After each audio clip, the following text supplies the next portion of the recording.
भगवान राम और माता सीता को लेकर बहुत सारी बातें होती रही है, बहुत मतलब जो उठता है वो बोल देता है।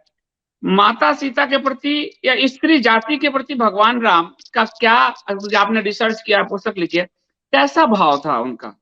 जी जी।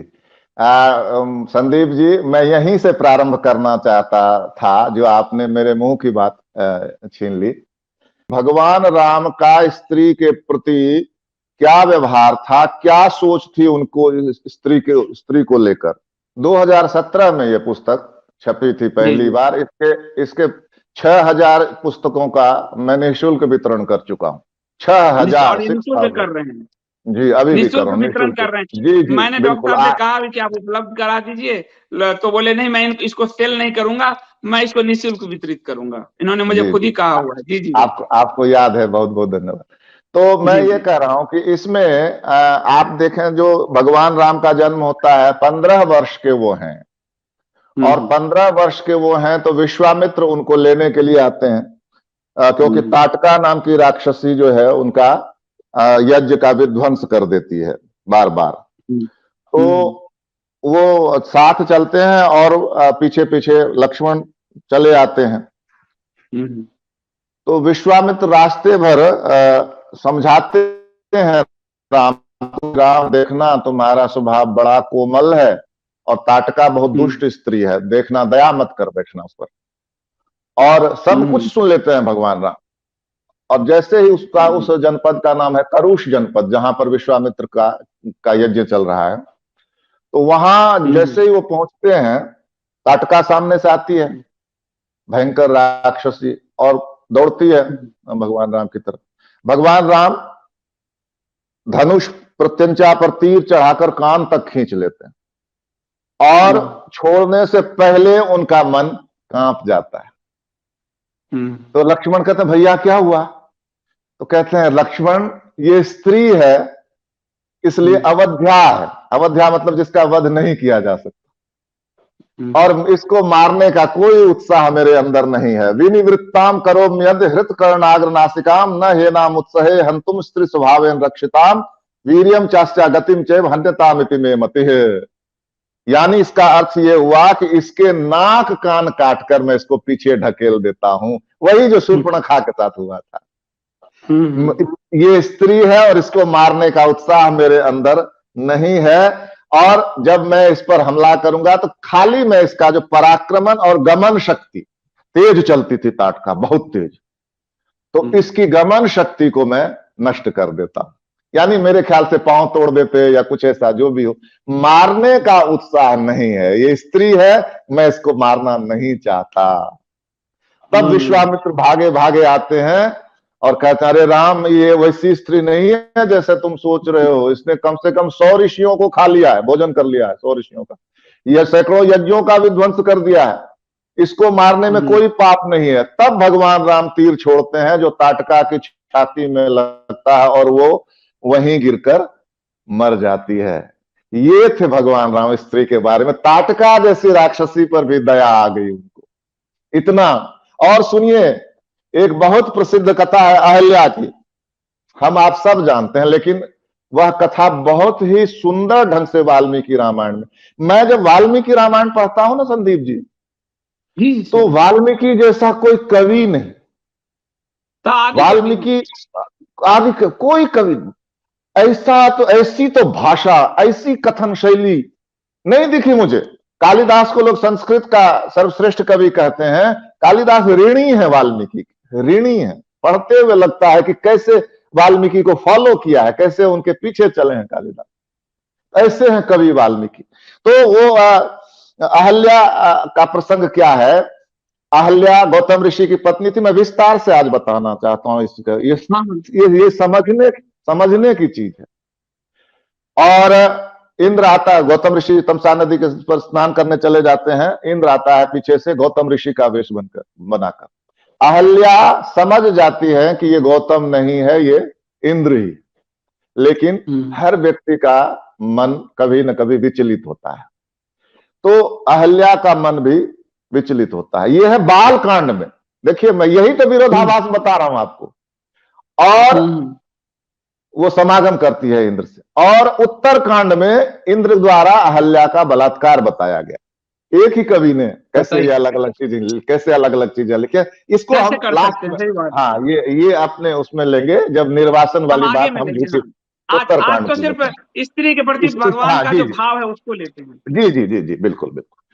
तो जब ताटका को मार देते हैं भगवान राम, तो आगे बढ़ते हैं, कहां जा रहे हैं? मिथिला, जहां की भगवती सीता से उनका विवाह होना है। तो वो पर्णशाला देखते हैं। हाँ, गौतम ऋषि आ जाते हैं। गौतम ऋषि इंद्र को श्राप देते हैं कि तुम, मैं बोल ही दूं चूंकि सार्वजनिक उसमें कुछ, वो कहते हैं कि तुम नपुंसक हो जाओ, और उसी समय इंद्र का जो वृषण है, अंडकोश है, वो गिर जाता है और वो नपुंसक हो जाता है। अहल्या को शाप देते हैं कि तुम 1000 वर्ष तक यहीं पड़ी रहोगी राख में, और अदृश्य रहोगी। अदृश्य शब्द को मैं समझाता हूं संदीप जी। अदृश्य के दो अर्थ होते हैं। एक अर्थ होता है जैसे कि नहीं दिखाई देना, अदृश्य का होता है ना कि फला चीज अदृश्य होगी। एक अदृश्य होता है, दृश्य का एक अर्थ होता है देखे जाने योग्य। दृश्य धातु है और क्यप प्रत्यय है, देखे जाने योग्य। तो अदृश्य का अर्थ क्या हुआ? न देखे जाने योग्य। तो अहल्या अब देखे जाने योग्य नहीं रही, यानी समाज से बहिष्कृत हो गई।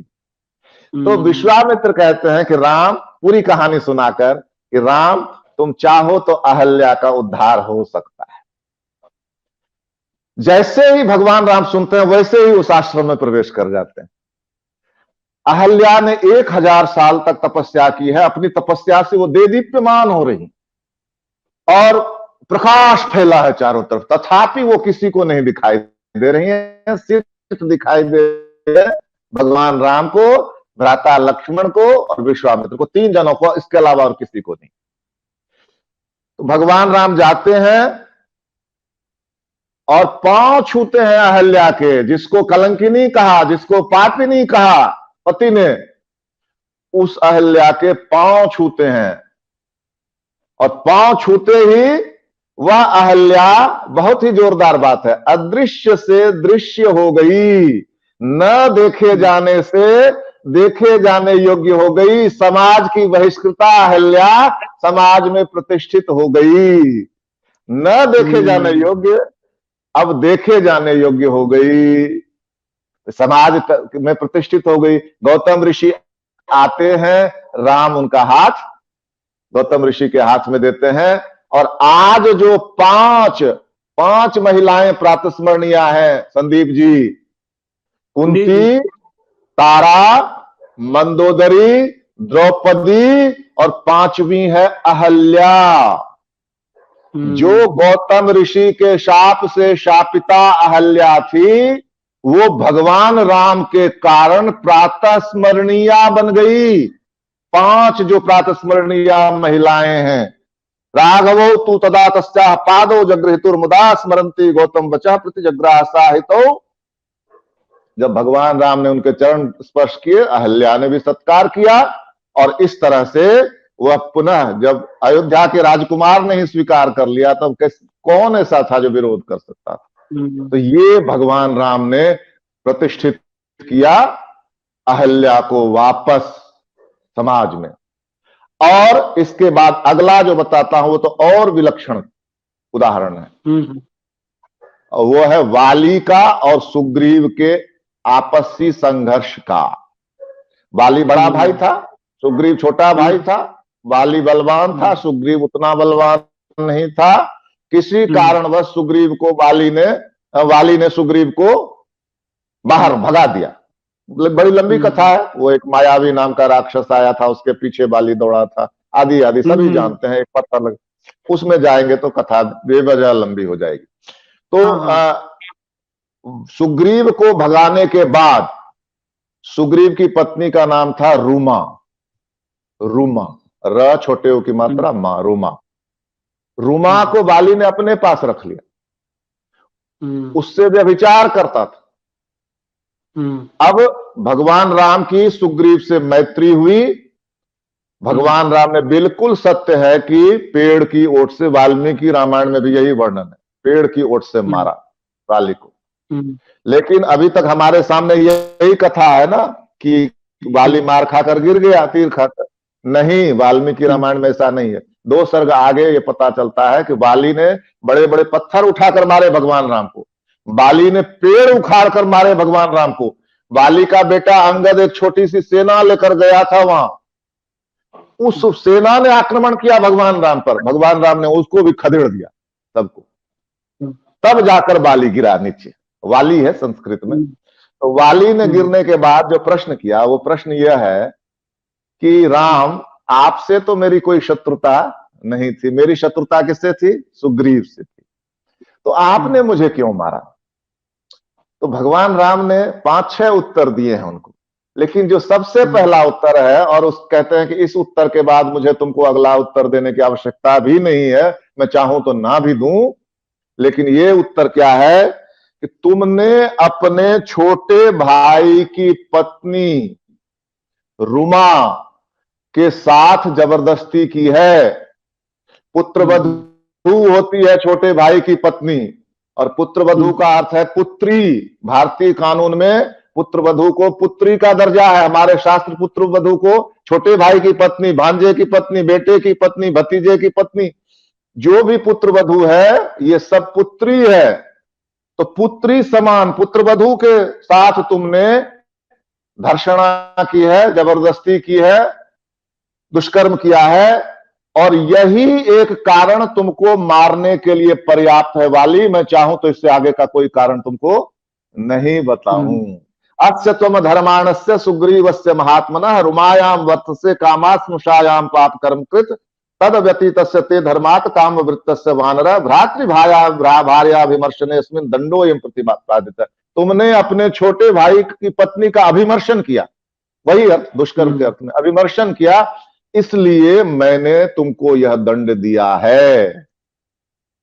आज आप देखिए संदीप जी, जो भगवान राम, मेरी जो मैं अपनी गणना करता हूं 12 से 13 लाख वर्ष पहले हुए, ऐसे भगवान राम ने जो कहा था कि जो बलात्कारी है उसको मृत्यु मिलनी चाहिए, उसको हमारी पार्लियामेंट ने 2 साल पहले पास किया है। और वो भी क्या कि नाबालिग के साथ जिसने किया है, जो बलात्कारी है उसमें नाबालिग क्या और बालिग क्या, मृत्युदंड कि भगवान राम कह गए हैं मृत्युदंड के लिए।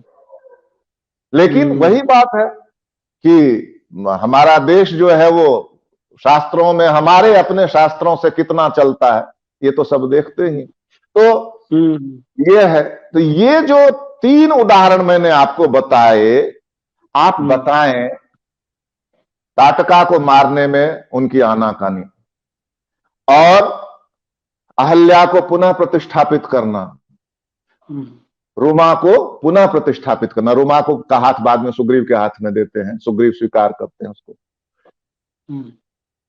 तो आप बताइए और क्या उदाहरण हो सकता है कि वो स्त्री का कितना सम्मान करते थे, और कौन सा उदाहरण, इससे बड़ा कौन सा उदाहरण हो सकता है कि वह अहल्या जिसने इस हिस्से के अनुसार इंद्र के साथ समागम करके पाप किया, लेकिन तपस्या करके अपने आप को परिमार्जित कर लिया, उसको वापस समाज में प्रतिष्ठित कर दिया। रुमा के साथ बाली के जबरदस्ती के संबंध को कारण बाली को दंड दिया, और रुमा को वापस सुग्रीव को सौंपा। और इससे बड़ा क्या उदाहरण हो सकता है? बताइए कोई कि और क्या हो सकता है इससे बड़ा उदाहरण को स्त्री का कितना सम्मान करते थे। और अहल्या और रुमा के प्रसंग में तो परपुरुष समागम सिद्ध है। वैसी स्त्री को भी समाज में प्रतिष्ठित कर दिया उन्होंने, और अपनी जो अग्नि के द्वारा शुद्ध बताई गई पत्नी है